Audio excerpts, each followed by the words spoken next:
Hello everyone, welcome to पथ civil services. आज के इस वीडियो लेक्चर में हम लोग देखने वाले हैं इंडियन ज्योग्राफी के next 15 3 marker. So let's we start. First one हमारा है वुलर झील। वुलर झील है भारत के जम्मू कश्मीर केंद्र शासित प्रदेश में स्थित एक विवर्तनिक झील। ये लोकेशन आप देखिए, ठीक है। विवर्तनिक झील वो झील होती है जो कि धरातल के नीचे धंसने से या एक धरातल के अगल बगल के दो धरातलों के ऊपर उठने से निर्मित झील। कालांतर में इसमें पानी के भरा जाने से झील निर्मित होती है, ठीक है। तो कुमायूं हिमालय जो है इसमें बहुत सारी विवर्तनिक झीलें मिलेंगी, ठीक है। इसके बाद ये भारत की सबसे बड़ी मीठे पानी की झील है, ठीक है। मीठे पानी की बात आई है तो भारत की जो सबसे बड़ी खारे पानी की झील है वो है सांबर झील। और भारत की सबसे बड़ी झील की बात करते हैं तो वो है चिल्का झील, ठीक है, जो कि बंगाल की खाड़ी के तट पर अवस्थित है। झेलम झील एक अस्थायी, झेलम नदी का ये एक अस्थायी डेल्टा यहीं पर निर्मित होता है। यानी कि जो झेलम नदी आती है वो इसी झील के पास, मतलब इसी झील में से होकर बहती है और अपना अस्थायी डेल्टा बनाती है। इसी के जो झेलम नदी है या जो वुलर झील है, इसी पर तुलबुल परियोजना है जो कि झेलम नदी के तट पर स्थित है, झेलम नदी में पर स्थित है। कौन सी? तुलबुल परियोजना, ठीक है। इस तरीके से ये वुलर झील कंप्लीट होती है। देखो यहाँ पर एक चीज आई थी, झेलम नदी। तो झेलम नदी की बात करते हैं तो ये निकलती है वेरीनाग दर्रे से और आगे जाकर ये चिनाब नदी में मिल जाती है। और इसी झेलम नदी में किशन गंगा या किशन गंगा जो नदी है वो आकर मिलती है और वो किशन सर से या कृष्ण सर से उसका जो मुहाना होता है, उसका जो उद्गम होता है किसका? किशन गंगा नदी का, वो होता है कृष्ण सर से या किशन सर से। और आगे जाके ये जो किशन गंगा नदी होती है इसी झेलम नदी में मुजफ्फराबाद पाकिस्तान में है, वहाँ पर जाकर झेलम नदी से मिल जाती है किशन गंगा। इस तरीके से वुलर झील से हमने 3 मार्कर्स कंप्लीट किए हैं। नेक्स्ट है हमारा जलोढ़ पंख। पिछले लेक्चर में हमने जलोढ़ शंकु कंप्लीट कर लिया है। अब हम बात कर रहे हैं जलोढ़ पंख की, ठीक है। तो क्या होता है, जब नदियाँ पर्वतीय क्षेत्र से, विशेषकर हिमालयन क्षेत्र से नदियाँ नीचे की ओर प्रवाहित होती है, ठीक है, नीचे की ओर प्रवाहित होती है, तो बड़े बड़े कंकड़ों पत्थरों को पीछे की ओर छोड़कर आती है। तो उन बड़े बड़े कंकड़ पत्थर से जो संरचना बनेगी उसको बोलते हैं भाबर प्रदेश। और विभिन्न उससे जो संरचना बनेगी वो बनेगी जलोढ़ शंकु, और विभिन्न जलोढ़ शंकुओं के मिलने से बनता है भाबर प्रदेश, ठीक है। इसी भाबर प्रदेश के दक्षिण की आप बात करोगे, यानी कि इसके निचले क्षेत्र की बात करोगे, तो वहाँ पर बनते हैं जलोढ़ पंख। और इन जलोढ़ पंखों के मिलने से जो संरचना बनती है वो बनता है तराई क्षेत्र। समझ में आया? अब बात करते हैं हम, और ये कैसे होता है कि जब नदियाँ पर्वतपदी क्षेत्रों में आती है तो समतल सरफेस पे आती है, तो नदियाँ अपने जो अवसाद होती हैं उसको दूर दूर तक फैलाती हैं। तो उस दूर दूर तक फैलाने से जो निर्मित संरचना होगी वही कहलाएगी जलोढ़ पंख।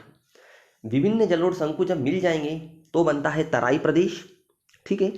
और इसका एक उदाहरण दे सकते हैं हम, घाघरा नदी या हमारी जो कोसी नदी होती है जिसको बिहार का शोक कहते हैं, वो भी जलोढ़ पंख का निर्माण करती है। इस तरीके से हमारा जलोढ़ पंख कंप्लीट होता है।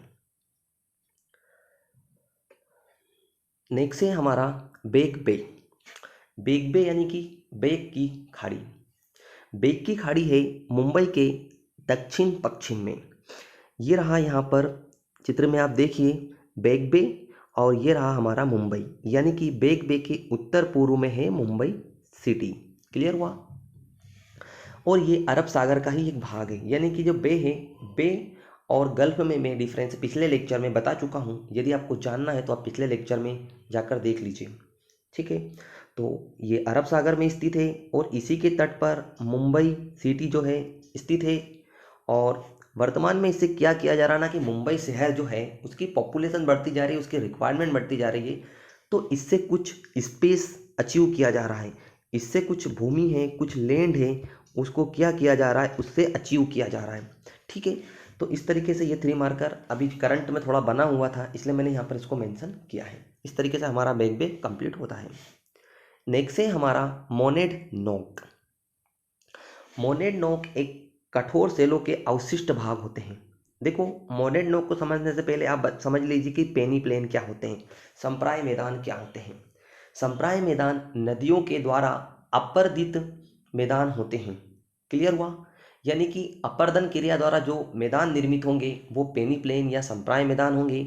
लेकिन क्या होता है कि उन मैदानों में जहाँ पर पेनी प्लेन पाए जाते हैं कुछ कठोर संरचना होती है जो कि उसका अक्षय अपर्दन नहीं हो पाता है। क्योंकि कठोर संरचना होती है ना, तो उसमें टूट फूट नहीं हो पाती है। तो उसी पेनी प्लेन में या जो संप्राय मैदान होते हैं उसमें कुछ अवशिष्ट भाग रह जाता है।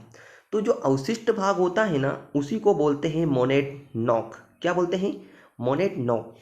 ठीक है, तो हमने बता दिया ये अपरदनात्मक क्रिया का परिणाम है। इसका उदाहरण की बात करते हैं तो हमारा जो रांची का पठार है वो भी, उस पर भी मोनेट नॉक पाए जाते हैं। साथ में जो अरावली पर्वत है इस पर भी पाया जाता है, और जो उत्तरी अमेरिका का मिसिसिपी बेसिन है वहाँ पर भी मोनेट नॉक पाए जाते हैं। नेक्स्ट है हमारा राष्ट्रीय जलमार्ग 2। राष्ट्रीय जलमार्ग 2 ये है असम में। असम में ही है सादिया और धुबरी। ठीक है, तो ये इसका स्टार्टिंग होता है सादिया से धुबरी तक, और जो धुबरी है ये बांग्लादेश की बाउंड्री पर है। क्लियर हुआ? फिर हम बात करते हैं इसकी अवस्थिति। अवस्थिति हमने बता दी, तो ये है ना ब्रह्मपुत्र नदी पर है। जलमार्ग है तो किसी ना किसी रिवर पर तो होगा ना, या किसी, तो ये है ब्रह्मपुत्र नदी पर। क्लियर हुआ? इसकी जो लंबाई है, इसकी जो लेंथ है वो है 891 किलोमीटर, और इसका जो क्रियान्वयन, इसका जो इम्प्लीमेंटेशन किया जाएगा राष्ट्रीय जलमार्ग का, वो किया जाएगा भारतीय अंतर्देशीय जलमार्ग प्राधिकरण के द्वारा, या किया जाता है। क्लियर हुआ? तो ये जो भारतीय अंतर्देशीय जलमार्ग प्राधिकरण है, इसकी जो स्थापना की गई है वो की गई है 1 सितंबर 1988 को। क्लियर हुआ? इस तरीके से ये हमारा चौथा फैक्ट, हम चाहे तो इसे दे सकते हैं, चाहे तो ना दे सकते हैं। अगर जलमार्ग के महत्व की बात आ जाएगी तो भी हम बता सकते हैं इसमें, क्योंकि कहीं ना कहीं प्रदूषण रहित होता है ये। दूसरी चीज, एक बेहतर परिवहन व्यवस्था या एक वैकल्पिक परिवहन व्यवस्था हमें मुहैया कराता है। भारत में नदियों का जाल है, हिमालयन नदियों का जाल है। ठीक है, तो इसका महत्व इन चीज़ों से देख सकते हैं। ठीक है, क्लियर हुआ? राष्ट्रीय जलमार्ग संख्या 1 की बात हुई है, तो हम राष्ट्रीय जलमार्ग संख्या 2 की बात हुई है तो हम 1 की भी बात करते हैं। तो वो है इलाहाबाद से हल्दिया तक। कौन सा वन है? इलाहाबाद से हल्दिया तक, और उसकी जो लंबाई है वो है 1620 किलोमीटर। क्लियर हुआ? इलाहाबाद है उत्तर प्रदेश में और हल्दिया है पश्चिम बंगाल में। ठीक है, उसमें भी सेम बात बताएंगे कि वो है गंगा और हुगली नदी पर। कहाँ पर है? गंगा और ये हुगली नदी पर है। कौन सा? राष्ट्रीय जलमार्ग संख्या 1। ठीक है, कहाँ से कहाँ तक? इलाहाबाद से हल्दिया तक जाती है। उसकी जो लेंथ है वो है 1620 किलोमीटर, और गंगा और हुगली नदी पर स्थित है। उसका जो क्रियान्वयन है वो भी भारतीय अंतर्देशीय जलमार्ग प्राधिकरण के द्वारा किया जाता है। नेक्स्ट है नीला पर्वत या ब्लू पीक, जो कि MPPSC 2020 का प्रीलिम्स का क्वेश्चन भी रहा है। ठीक है, बात करते हैं आखिर ये है कहाँ। तो ये जो मिजोरम में, मिजोरम राज्य जो भारत का, वहीं पर स्थित है ये नीला पर्वत। ठीक है, गारो खासी जयंतिया जो मेघालय में है, लेकिन ये नीला पर्वत है मिजोरम में। ठीक है, क्लियर हुआ? ऐसे भी याद रख सकते हो कि नीला पर्वत कहाँ है, तो रम का कलर होता है नीला। वैसे रम का कलर नीला नहीं होता है, रेड टाइप में कुछ होता है, लेकिन आप याद रख लो कि रम का कलर जो होता है वो होता है नीला। ठीक है, तो नीला पर्वत कहाँ हो गया? मिजोरम में। इसकी जो उच्चतम चोटी है, इसकी जो सर्वोच्च चोटी है वो है लुसाई पहाड़ी। कौन सी है? उसको बोलते हैं लुसाई पहाड़ी। तो जो लुसाई पहाड़ी है इसकी जो उच्चतम चोटी है वो ये है। ठीक है, ये नीला पर्वत जो है लुसाई पहाड़ी की उच्चतम चोटी, यानी कि पहाड़ी का एक पीक है ये। क्लियर हुआ? इसको अन्य नामों से भी जाना जाता है मिजोरम में, जिसको बोलते हैं फोंगपोई। ठीक है, फोंगपुई या फोंगपोई। ठीक है, और यहीं फोंगपोई नाम से एक राष्ट्रीय उद्यान भी है। ठीक है, फोंगपोई राष्ट्रीय पार्क, इस नाम से फोंगपोई राष्ट्रीय उद्यान भी है। तो वो कहाँ हो गया? मिजोरम में हो गया। क्लियर हुआ? ये जो नीला पर्वत होता है, या बोलो तो ये लुसाई नाम की जो पहाड़ी होती है, इस पे ना बांस और चीड़ के वृक्ष बहुत अधिकता में पाए जाते हैं। किस किस के? बांस के और चीड़ के वृक्ष की अधिकता होती है। और वर्तमान में जो ये क्षेत्र है, ये यहाँ पर बहुत सारी जो जनजातियाँ जो टुन्नल से पाई जाती हैं वो यहाँ पर झूम खेती करती हैं। ठीक है, यानी स्थानांतरित खेती करती है, उसके कारण इसको पर्यावरणीय हास भी देखा गया है। इस तरीके से हमारा ये नीला पर्वत कंप्लीट होता है। नेक्स्ट है हमारा कोको द्वीप।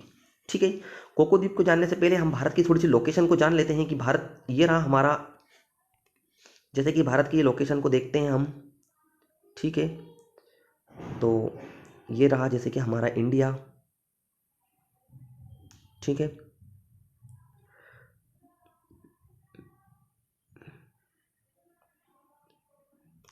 और इधर की तरफ रहा हमारा अंडमान निकोबार द्वीप समूह, ठीक है। और ये संरचना फैली हुई है म्यांमार तक, ठीक है, ये म्यांमार तक फैली हुई है। तो ये यहाँ पर अंडमान निकोबार जो द्वीप समूह है, उस अंडमान द्वीप, 1 मिनट, तो ये जो अंडमान, उत्तरी अंडमान है, इस उत्तरी अंडमान के पास में ही एक संरचना है और इसी को बोलते हैं कोको द्वीप। यानी कि एक ये हिंद महासागर में या बंगाल की खाड़ी में स्थित क्या है, एक द्वीप है, ठीक है। बात करते हैं अराकान योमा की, तो ये अराकान योमा का ही क्या है, दक्षिणी विस्तार है। यानी कि जो हमारा हिमालय है ना, उसी का ये दक्षिणी विस्तार है। क्लियर हुआ? यहाँ से हमारा हिमालय स्टार्ट होता है और इस तरीके से ये ऐसे निकलकर ये इधर की तरफ आता है। क्लियर हुआ? तो इसी को बोलते हैं, इसी संरचना को बोलते हैं अराकान योमा।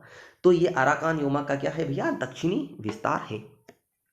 अंडमान द्वीप समूह के उत्तर पूर्व में ये, इसकी लोकेशन हमने बता दी, ये एक छोटा सा द्वीप है और म्यांमार के द्वारा क्या होता है, इसको एडमिनिस्ट्रेशन म्यांमार के द्वारा किया जाता है, इसको प्रशासित किया जाता है। चीन ने इसमें क्या करा है, नौसैनिक अड्डा का विकास किया है, ठीक है। जो चीन अपना एक प्रोजेक्ट चला रहा है मोतियों की माला, ठीक है। तो वो जो इसका मोतियों की माला में जो एक क्षेत्र आता है कोको द्वीप, तो इस कोको द्वीप को भी ये क्या करना चाह रहा है, अपने अंडर में करना चाह रहा है। क्लियर हुआ? तो इस तरीके से कह सकते हैं कि जो ये कोको द्वीप है, ये एक सामरिक क्षेत्र है, एक बहुत ही महत्वपूर्ण स्थल, एक द्वीप है। क्लियर हुआ? आपको इसको 3 मार्कर में कम से कम वर्ड्स में कैसे लिखना है, अराकान योमा का दक्षिणी विस्तार, फिर आपको लोकेशन बताना है कि उत्तरी अंडमान के उत्तर पूर्व में स्थित, म्यांमार द्वारा प्रशासित, चीन द्वारा नौसैनिक अड्डा और सामरिक क्षेत्र। इस तरीके से 20 वर्ड्स में कंप्लीट होता है। नेक्स्ट है हमारा महात्मा गांधी जलप्रपात। नाम बदलकर मैंने इसको यहाँ पेश किया है, जो कि इसको जोग या गरसोप्पा नाम से भी जाना जाता है। क्लियर हुआ? बात करते हैं इसकी ऊंचाई की, तो ये भारत का सबसे ऊंचा जलप्रपात है और जो इसकी ऊंचाई है वो है 253 या 830 फीट। क्लियर है? और ये कर्नाटक राज्य में शरावती नदी पर स्थित एक जलप्रपात है, एक वाटरफॉल है। क्लियर हुआ? वैसे देखा जाए तो ये महात्मा गांधी जलप्रपात जो है, या जो गरसप्पा या जो गरसोप्पा जलप्रपात है, ये 4 जलप्रपातों से मिलकर बना है। कौन कौन से? राजा, रानी, रोरर और रॉकेट, ठीक है। इन 4 अलग अलग क्षेत्र, मतलब जलप्रपातों से मिलकर ये महात्मा गांधी जलप्रपात या जो गरसोप्पा जलप्रपात बनता है। इस तरीके से ये महात्मा गांधी जलप्रपात कंप्लीट होता है। नेक्स्ट है हमारा छाड़न झील, इसको बोलते हैं एक्सबो लेक, ठीक है। नाम सुना होगा आप लोगों ने, गोखुर झील, याद रखना, इसी गोखुर झील को बोलते हैं छाड़न झील, ठीक है। अब याद आ गया होगा कि क्या है छाड़न झील, नाम जानबूझकर पेश किया गया है। अब आपको एक चीज़ पता होगी कि जो नदी होती है, जब एकदम धरातली क्षेत्रों में आती है, ठीक है, या निचले क्षेत्रों में आती है पर्वतों से, और इसकी जो अवसादों की वहन शक्ति होती है वो कम हो जाती है। यानी कि जब नदी अपनी प्रौढ़ावस्था में होती है तो वो सीधी गमन नहीं कर पाती है, ठीक है। तो वो अपने अवसादों को क्या करती है, दूर दूर तक फैलाती रहती है, ठीक है। तो नदी क्या करती है, आए दाएं चलने लगती है। दाएं बाएं चलने के कारण नदी कुछ इस तरीके से चलती है, देखो नदी कुछ इस तरीके से चलती है। क्लियर हुआ? नदी कुछ इस तरीके से चलती है। क्लियर हुआ? आप देखो, अब मान लिया जाए एक नदी कुछ इस तरीके से चल रही है, एक रिवर कुछ इस तरीके से चल रही है, ठीक है। अब आप देखोगे यहाँ पर बनेगी ये छाड़न झील, यहाँ पर बनेगी ये गोखुर झील, ठीक है। ये यहाँ पर बनेगी आपकी छाड़न झील, ये यहाँ पर बनेगी गोखुर झील, ठीक है। तो जो ये झील, जो ये नदी होगी, इसका जो अवतल वाला क्षेत्र होगा, इस अवतल वाले क्षेत्र में प्रॉपर क्या होगी, कटिंग होगी, यानी कि नदी कुछ इस तरीके से बहती है। तो कालांतर में नदी क्या होती है, इसका जो ये एस आकार का जो ये वाला क्षेत्र है, इस वाले क्षेत्र को पीछे की तरफ छोड़ देगी और सीधी गमन करने लगेगी, ठीक है। तो ये छूटा हुआ अवशिष्ट भाग होगा ना, उससे जो संरचना निर्मित होगी, जो जलीय भाग निर्मित होगा, उसको क्या बोलेंगे, उसको बोलेंगे गोखुर झील या छाड़न झील। क्लियर हुआ? कटाव हमेशा अवतल वाले भाग पर होगा। कटाव यानी कि कहाँ होगा,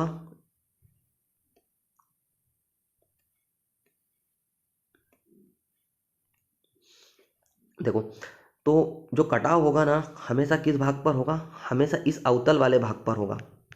ठीक है, इस अवतल वाले भाग पर होगा। कभी भी जो ये वाला भाग होगा ना, इस पे कभी भी ना कटाव नहीं होगा। मोस्टली कहाँ होगा, यहाँ होगा। अब ये नदी एकदम सीधी गमन करेगी तो जो ये क्षेत्र छूटेगा इसी को क्या बोलेंगे, गोकुड़ झील बोलेंगे। ठीक है, तो नदी द्वारा अपने विसर्प को त्याग कर सीधा मार्ग अपना लेने से अवशिष्ट भाग में निर्मित जलीय भाग को क्या कहते हैं, छाड़न झील कहते हैं। और उत्तर भारत की जो मैदानी झीलें हैं इसका प्रमुखता से हम उदाहरण में शामिल कर सकते हैं। नेक्स्ट से है हमारी चौस। ठीक है, तो ये चोस जो होता है एक मैदानी क्षेत्र में निर्मित संरचना होती है।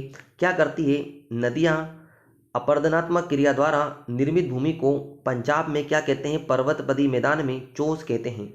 कुल मिलाकर इसमें अपर्दन क्रिया का कार्य होता है। और ये कार्य कौन करता है, ये कार्य करती है नदियाँ। ठीक है, उदाहरण की बात करते हैं तो इसका बहुत प्यारा उदाहरण है पंजाब का जो होशियारपुर डिस्ट्रिक्ट है, वो इसका एक बेहतरीन उदाहरण है। क्लियर हुआ चौस। नेक्स्ट है हमारा कोरोमंडल तट। ठीक है, ये रहा हमारा प्यारा इंडिया। और ठीक है, तो जो ये वाला क्षेत्र है, ये वाला क्षेत्र है, इसको बोलते हैं कोरोमंडल तट। ठीक है, क्या बोलते हैं उसको, कोरोमंडल तट बोलते हैं। दोबारा से देखते हैं, तो ये जो क्षेत्र है इसको बोलेंगे हम कोरोमंडल तट। ठीक है, तो ये कृष्णा नदी से कन्याकुमारी के बीच का होता है। कुछ कुछ बुक्स इसको बोलते हैं कृष्णा नदी से कावेरी तक का क्षेत्र, लेकिन मैं आपको एनसीईआरटी का बता रहा हूँ। एनसीईआरटी इसको कृष्णा नदी से कन्याकुमारी तक मेंशन करती है, इसलिए मैंने भी इसको यहीं पर ही मेंशन किया है। कहाँ स्थित है, लोकेशन की बात करते हैं तो ये ना पूर्वी घाट में तमिलनाडु का पूर्वी तट है। ठीक है, तमिलनाडु का पूर्वी तट है। और प्राचीन काल में इसको बोलते थे चोलामंडलम। ठीक है, जो चोल एम्पायर था, चोला एम्पायर था, वो इसको चोलामंडलम नाम से जानता था, मतलब इस नाम से इसको पुकारा जाता था। ठीक है, और इस क्षेत्र की एक बहुत बेहतरीन खासियत ये है कि इसमें दोनों ही मानसून, मतलब इसमें लौटते हुए मानसून से वर्षा होती है। यानी कि इसमें उत्तर पूर्वी जो मानसून होता है ना, उससे ही इसमें वर्षा होती है, उससे इसमें क्या होती है, वर्षा होती है। क्लियर हुआ। तो इसलिए कोरोमंडल का जो तट होता है, इसमें ये तमिलनाडु का पूर्वी तट है, कृष्णा नदी से कन्याकुमारी के बीच में, चोलामंडलम बोलते थे। और लौटते हुए मानसून से या उत्तर पूर्वी मानसून से इसमें क्या होती है, रेन होती है, वर्षा होती है। नेक्स्ट है हमारा दक्षिणी गंगा। याद रखना, मैंने यहाँ वर्ड दक्षिणी गंगा यूज करा है, दक्षिण भारत की गंगा यूज नहीं किया है। दक्षिण भारत की गंगा गोदावरी को बोलते हैं, जबकि दक्षिण की गंगा या दक्षिणी गंगा किसको बोलते हैं, कावेरी को बोलते हैं। ठीक है, वर्ड्स को बिल्कुल स्पेशल करके आपको ध्यान रखना है। तो कावेरी नदी को क्या कहते हैं, दक्षिणी गंगा कहा जाता है। ठीक है, इसके अपवाह की बात करते हैं तो इसका जो अपवाह होता है वो दक्षिण पश्चिम मानसून और उत्तर पूर्वी मानसून दोनों से ही क्या करता है, वर्षा प्राप्त करता है। दक्षिण गंगा की बात करी है हमने, यानी कि कावेरी नदी की, इसी को बोलते हैं। तो इस दक्षिण गंगा का जो उद्गम होता है वो होता है कुर्ग जिला, कर्नाटक की ब्रह्मगिरी की पहाड़ी से। क्लियर हुआ। और इसका जो मुहाना होता है, यानी कि इसकी जो एंडिंग होती है वो होती है बे ऑफ बंगाल में, बंगाल की खाड़ी में एंडिंग होती है। और इसकी ट्रिब्यूनरी से इसकी जो सहायक नदियां हैं वो है सुवर्णावती और अमरावती। ठीक है, और इसके वे कुछ जलप्रपात भी हैं, जैसे कि होगेनकेल जलप्रपात और शिव समुद्रम जलप्रपात। ठीक है, ये तमिलनाडु में इस तरीके से दक्षिण गंगा कंप्लीट होती है। नेक्स्ट है हमारा वेरी वेरी आईएमपी पाट प्रदेश। ठीक है, तो ये छत्तीसगढ़ का जो क्षेत्र होता है, ऐसा समझिए ये छत्तीसगढ़ का क्षेत्र होता है और ये कुछ 4 भागों में डिवाइड होता है। तो उसका ये क्षेत्र और साथ में ये है झारखंड। ठीक है, ये है झारखंड। इस झारखंड का मध्य और इस झारखंड का जो पश्चिमी भाग होता है, मध्य पश्चिमी भाग, वो भी पाट प्रदेश में शामिल किया जाता है। इस तरीके से आपको लोकेशन पता चल गई कि ये कहाँ होता है। तो इसमें उत्तर पूर्वी छत्तीसगढ़ को मेंशन करेंगे और झारखंड का जो मध्य पश्चिमी भाग है हम उसको शामिल करेंगे पाट प्रदेश में। ठीक है, तो बताते हैं इसमें कि छोटा नागपुर पठार का ये क्या है, एक प्रमुख क्षेत्र है। ठीक है, और इसके किनारों में तीव्र ढाल एवं ऊपर का क्षेत्र समतल होने के कारण इसे पाट प्रदेश कहते हैं। देखो, एक पठार है ये, लेकिन पठार का जो ऊपरी क्षेत्र होता है वो एकदम सपाट होता है, इसलिए इसको बोलते हैं पाट प्रदेश। क्लियर हुआ। मुख्यतः छोटा नागपुर का मध्य पश्चिम भाग है, ये मैं आपको कंप्लीट करा चुका हूँ। और इसको है ना छत्तीसगढ़ में बोलते हैं इसको, इसके छत्तीसगढ़ में इसको मेन पार्ट भी बोला जाता है, यानी कि इसके अलग अलग भाग है, उसमें से एक मेन पार्ट भी है। क्लियर हुआ। निर्माण की बात करते हैं तो ये है ना ग्रेनाइट नीस जैसी चट्टानों से मिलकर बना है। ठीक है, ग्रेनाइट और नीस है ना ये आग्नेय चट्टानें होती है। ग्रेनाइट से ही नीस बनती है, मतलब इसके कायांतरण से। और ये पाट प्रदेश जो है एक खनिज संपन्न क्षेत्र है, और यहाँ पर बॉक्साइट, साथ में यहाँ पर अभ्रक और कोयला और कहीं कहीं पर यूरेनियम। ठीक है, ये सब खनिज पाए जाते हैं, बहुत ही इंपॉर्टेंट खनिज होते हैं, ये पाट प्रदेश में पाए जाते हैं। 3 मार्क्स में लिखना हो तो कैसे लिखेंगे कि ये छोटा नागपुर का पठार एक प्रमुख क्षेत्र, ठीक है, और बताएंगे इसमें ग्रेनाइट नीच चट्टानों से बना है और एक खनिज संपन्न क्षेत्र है। नेक्स्ट है दीपा। वो दीपा नहीं है लड़कियों वाला नाम, ये दीपा है झूम खेती वाला। झूम खेती को किसी विशेष स्थान पर बोला जाता है दीपा। ठीक है, तो झूम खेती को कहाँ बोला जाता है दीपा, ये बोला जाता है छत्तीसगढ़ में, सीजी में बोला जाता है। क्लियर हुआ। झूम खेती क्या होती है, देखो जनजाति ट्रिब्यूनल्स क्या करती हैं, या बहुत सारे ऐसे क्षेत्र क्या होता है कि वहाँ पर वनस्पतियाँ या पेड़ पौधों को क्या करा जाता है, इन वनस्पतियों को या इन पेड़ पौधों को क्या करा जाता है, इनको काट दिया जाता है। ठीक है, काटने के बाद क्या होता है, इनकी जो राख होती है, जो इनके जलाने से जो राख बनती है, उनको जलाया जाता है और इस राख में क्या की जाती है, खेती की जाती है। कुछ समय बाद यानी कि 2, 3 या 4 साल बाद इनकी जब उर्वरक शक्ति समाप्त हो जाती है, तो ये लोग उस स्थान को चेंज करते हैं और किसी अन्य स्थान पर जाकर क्या करने लग जाते हैं, एग्रीकल्चर करने लग जाते हैं, खेती करने लग जाते हैं। ठीक है, तो उसको बोलते हैं झूम खेती। क्लियर हुआ। मध्य प्रदेश और छत्तीसगढ़ में इसी खेती को या झूम खेती को क्या कहते हैं, ढाइया कहते हैं। ढाइया या बेबर या देपमा कहा जाता है। क्लियर हुआ। क्या क्या कहा जाता है, इसको कहा जाता है ढाइया, बेबर या देपमा आदि नामों से इसको जाना जाता है। मेघालय में इसी खेती को बोगमा कहा जाता है, पश्चिमी घाट में इसको कुमारी कहते हैं, और जो आंध्र प्रदेश है, आंध्र प्रदेश में इसी खेती को कहते हैं पोंडू, जो कि एमपीपीएससी 2018 मेंस में पूछा भी जा चुका है। इस तरीके से हमारा ये दीपा कंप्लीट होता है। नेक्स्ट है बहुत ही आईएमपी हरित क्रांति कृषोन्नति योजना। हरित क्रांति कृषोन्नति योजना की जो शुरुआत की जाती है वो की जाती है 2005 में। ठीक है, ये एक अम्ब्रेला योजना है। अम्ब्रेला योजना से मतलब ये है कि ये बहुत सारे इसके उद्देश्य और ये बहुत सारी योजनाओं को अपने आप में समाहित करती है, जैसे कि राष्ट्रीय बागवानी कार्यक्रम जो था। ठीक है, ऐसी जो जो योजनाएं थी, राष्ट्रीय खाद्य सुरक्षा मिशन, और भी ऐसी कई योजनाएं हैं जिनको ये समाहित अपने आप में समाहित करके चलता है। राष्ट्रीय हरित क्रांति कृषोन्नति योजना इसलिए एक अम्ब्रेला योजना है। आखिर इसकी जरूरत क्यों पड़ी हमें, देखो इसके पीछे कॉन्सेप्ट है। 1967 में भारत में एम एस स्वामीनाथन 1967 में क्या होता है, भारत में एम एस जो स्वामीनाथन होते हैं उनके द्वारा हरित क्रांति की शुरुआत की जाती है। ठीक है, और वर्ल्ड में किसके द्वारा की जाती है, तो नॉर्मन बोरलॉग के द्वारा की जाती है। तो ये करते क्या हैं कि इसमें बहुत सारे जो हाई वेराइटीज़ के बीज, रासायनिक खरपतवार और बहुत ज़्यादा इसमें वाटर कंज्यूम किया जाता है, और मुख्यतः इसमें चावल और गेहूं का उत्पादन किया जाता है।